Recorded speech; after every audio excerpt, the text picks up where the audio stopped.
ನಮಸ್ಕಾರ ಎಲ್ಲರಿಗೂ. ಇವತ್ತು ತುಂಬಾ ಹೆಲ್ದಿ ಮತ್ತು ಪ್ರೋಟೀನ್ ರಿಚ್ ಆಗಿರುವಂಥ ಒನ್ ಪಾಟ್ ರೆಸಿಪಿನ ಮಾಡ್ತಾ ಇದ್ದೀನಿ. ಇದನ್ನು ಮಾಡೋದಕ್ಕೆ ನಾನಿಲ್ಲಿ 1 ಕಪ್ ನವಣೆನ ತೊಗೊಂಡಿದ್ದೀನಿ. ಇದಕ್ಕೆ ಸ್ವಲ್ಪ ನೀರು ಹಾಕಿಬಿಟ್ಟು ಒಂದು 2ರಿಂದ 3 ಸಾರಿ ಚೆನ್ನಾಗಿ ತೊಳ್ಕೊಬೇಕು. ಈ ಥರ ತೊಳೆಯೋದ್ರಿಂದ ಸಿಪ್ಪೆ ಏನಾದರೂ ಇದ್ದರೆ ಈ ಥರ ಮೇಲೆ ಬರುತ್ತೆ. ನೀರೆಲ್ಲ ತೆಗೆದ್ಬಿಟ್ಟು ತೊಳೆದಿರೋ ನವಣೆಗೆ ಒಂದು 3 ಕಪ್ ನೀರು ಹಾಕಿಬಿಟ್ಟು 1 ಗಂಟೆ ನೆನೆಯಕ್ಕೆ ಬಿಡ್ತಾ ಇದ್ದೀನಿ. ಈಗ ಒಂದು ಕುಕ್ಕರಿಗೆ ಒಂದು ಸ್ವಲ್ಪ ಎಣ್ಣೆ ಹಾಕಿಬಿಟ್ಟು ಎಣ್ಣೆ ಕಾದ್ಮೇಲೆ ಒಂದು ಅರ್ಧ ಸ್ಪೂನ್ ಸಾಸಿವೆ, ಒಂದು ಅರ್ಧ ಸ್ಪೂನ್ ಜೀರಿಗೆ, ಒಂದು 2ರಿಂದ 3 ಹಸಿಮೆಣಸಿನ್ಕಾಯಿ ಹಾಕ್ತಾಯಿದ್ದೀನಿ, ಒಂದು ಸ್ವಲ್ಪ ಕರಿಬೇವು, ಒಂದು 2 ಮೀಡಿಯಮ್ ಟೊಮೆಟೊನ ಸಣ್ಣದಾಗಿ ಕಟ್ ಮಾಡಿ ಹಾಕೋತಾ ಇದ್ದೀನಿ. ಟೊಮೆಟೊನ ಸ್ವಲ್ಪ ಫ್ರೈ ಮಾಡ್ಕೋಬೇಕು. ಹಸಿಮೆಣಸಿನ್ಕಾಯಿ ನಿಮ್ಮ ಖಾರಕ್ಕೆ ಎಷ್ಟು ಬೇಕೋ ಅಷ್ಟು ನೋಡಿಕೊಂಡು ಹಾಕ್ಕೊಳ್ಳಿ.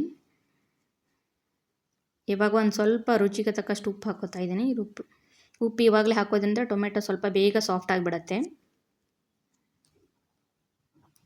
ಈಗ ಟೊಮೆಟೊ ಎಲ್ಲ ಸಾಫ್ಟ್ ಆಗಿದೆ. ಒಂದು ಅರ್ಧ ಕಪ್ಪು ಕಟ್ ಮಾಡಿರೋಂಥ ಬೀನ್ಸು, ಒಂದು ಅರ್ಧ ಕಪ್ ಕ್ಯಾರೆಟು, ಒಂದು ಅರ್ಧ ಕಪ್ ಹಸಿ ಬಟಾಣಿ, ಒಂದು ಅರ್ಧ ಕಪ್ಪು ಅವರೆಕಾಳು, ಒಂದು ಅರ್ಧ ಕಪ್ಪು ಕಡಲೆ ಬೀಜ. ಈ ಕಡಲೆ ಬೀಜ ಹಾಕೋದನ್ನು ಮಾತ್ರ ಮಿಸ್ ಮಾಡೋಕ್ಕೆ ಹೋಗ್ಬಿಡಿ, ಟೇಸ್ಟ್ ತುಂಬಾ ಚೆನ್ನಾಗಿರುತ್ತೆ ಕಡಲೆ ಬೀಜ ಹಾಕೋದ್ರಿಂದ. ಹಸಿ ಬಟಾಣಿ ಅವರೆಕಾಳು ಸೀಸನ್ ಇದ್ದಾಗ ಹಾಕೊಳ್ಳಿ, ಇಲ್ಲಾಂದರೆ ಸ್ಕಿಪ್ ಮಾಡ್ಬೋದು. ಬೇರೆ ತರಕಾರಿ ಅಂದರೆ ನೂಲ್ಕೋಸು, ಆಲೂಗಡ್ಡೆ ಕೂಡ ಹಾಕೋಬೋದು. ಒಂದು ಅರ್ಧ ಸ್ಪೂನು ಅರಿಶಿನ ಪುಡಿ, ಒಂದು 2 spoon bisi bele bath powder. Bisi bele bath powder ಇಲ್ಲಾಂದರೆ ಸಾಂಬಾರು ಪೌಡ್ರ್ ಕೂಡ ಹಾಕೋಬೋದು. ಮಸಾಲೆ ಎಲ್ಲ ಒಂದು ಸಾರಿ ಚೆನ್ನಾಗಿ ಮಿಕ್ಸ್ ಮಾಡಿಕೊಂಡು ಆವಾಗಲೇ ನೆನೆಸಿಟ್ಟಿರುವಂಥ ನವಣೆ ಹಾಕ್ಕೊಂಡು, ನಾನಿಲ್ಲಿ ನವಣೆನ 1 ಗಂಟೆ ನೆನೆಸಿಟ್ಟಿದ್ದೀನಿ. ನಿಮ್ಮ ಹತ್ರ ಟೈಮ್ ಇದ್ದರೆ ಜಾಸ್ತಿ ಕೂಡ ನೆನೆಸಿಟ್ಕೋಬೋದು.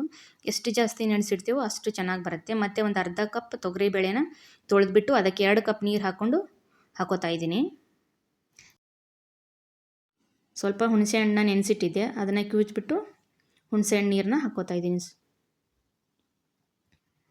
ಇದನ್ನು ಚೆನ್ನಾಗಿ ಒಂದು ಸಾರಿ ಮಿಕ್ಸ್ ಮಾಡಿಕೊಂಡು ಉಪ್ಪು ಖಾರ ಎಲ್ಲ ಚೆಕ್ ಮಾಡಿಕೊಂಡು ಲೀಡ್ ಕ್ಲೋಸ್ ಮಾಡಿ ಗ್ಯಾಸ್ನ ಹೈ ಫ್ಲೇಮಲ್ಲಿಟ್ಟು 1 ವಿಸಲ್ ಹಾಕಿಸ್ಬೇಕು. 1 ವಿಸಲ್ ಆದಮೇಲೆ ಉರಿನ ಸಣ್ಣ ಮಾಡಿಬಿಟ್ಟು ಮತ್ತೆ 2 ವಿಸಲ್ ಹಾಕಿಸ್ಬೇಕು. ಆವಾಗಲೇ ನಿಮಗೆ ನವಣೆ ಅನ್ನೋದು ಚೆನ್ನಾಗಿ ಬೇಯುತ್ತೆ. ಇವಾಗ ನೋಡಿ ವಿಸಲೆಲ್ಲ ಬಿಟ್ಟಿದೆ. ನಾನು 1 ಕಪ್ ನವಣೆ ಮತ್ತು ಅರ್ಧ ಕಪ್ ತೊಗರಿಬೇಳೆ 1.5 ಕಪ್ಗೆ ಒಂದು 5 ಕಪ್ ನೀರು ಹಾಕ್ಕೊಂಡಿದ್ದೆ. ಇವಾಗ ಸ್ವಲ್ಪ ಗಟ್ಟಿಯಾಗಿದೆ. ಇದಕ್ಕೆ ನಾನು ಮತ್ತೆ ಒಂದು 2 ಕಪ್ ನೀರು ಹಾಕ್ಕೊಂಡು ಚೆನ್ನಾಗಿ ಮಿಕ್ಸ್ ಮಾಡ್ಕೋತೀನಿ. ನಿಮಗೆ ಗಟ್ಟಿ ಬೇಕಂದರೆ ಸ್ವಲ್ಪ ನೀರು ಹಾಕ್ಕೊಳ್ಳಿ, ಸ್ವಲ್ಪ ಲಿಕ್ವಿಡ್ ಥರ ಬೇಕನ್ನೋರು ಮತ್ತು ಸ್ವಲ್ಪ ನೀರು ಜಾಸ್ತಿ ಹಾಕ್ಕೊಂಡು ಮಿಕ್ಸ್ ಮಾಡ್ಕೋಬೇಕು. ನಿಮ್ಗೆ ಯಾವ ಥರ ಬೇಕೋ ಆ ಥರ ಮಾಡ್ಕೊಳ್ಳಿ. ಇವಾಗ ಸ್ವಲ್ಪ ಸಣ್ಣದಾಗಿ ಕಟ್ ಮಾಡಿರೋಂಥ ಕೊತ್ತಂಬರಿನ ಹಾಕ್ಕೊಂಡು ಒಂದು 2 ನಿಮಿಷ ಕುದಿಸಿದ್ರೆ ರೆಡಿ ಆಯಿತು.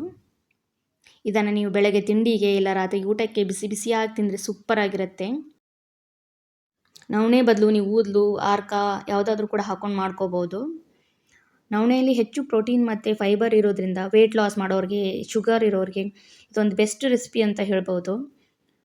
ಕೂಡ ಈ ರೆಸಿಪಿನ ನಿಮ್ಮ ಮನೇಲಿ ಟ್ರೈ ಮಾಡಿ ಹೇಗೆ ಬಂತು ಅಂತ ಕಮೆಂಟ್ ಮಾಡಿ. ನಿಮಗೇನಾದರೂ ಈ ವಿಡಿಯೋ ಇಷ್ಟ ಆದರೆ ಲೈಕ್ ಮಾಡಿ, ಶೇರ್ ಮಾಡಿ ಮತ್ತು ನನ್ನ ಚಾನಲ್ನ ಸಬ್ಸ್ಕ್ರೈಬ್ ಮಾಡಿ. ಮತ್ತೆ ಭೇಟಿಯಾಗೋಣ ಇನ್ನೊಂದು ಇದೇ ಥರದ ಟೇಸ್ಟಿ ಆ್ಯಂಡ್ ಹೆಲ್ದಿ ರೆಸಿಪಿಯೊಂದಿಗೆ.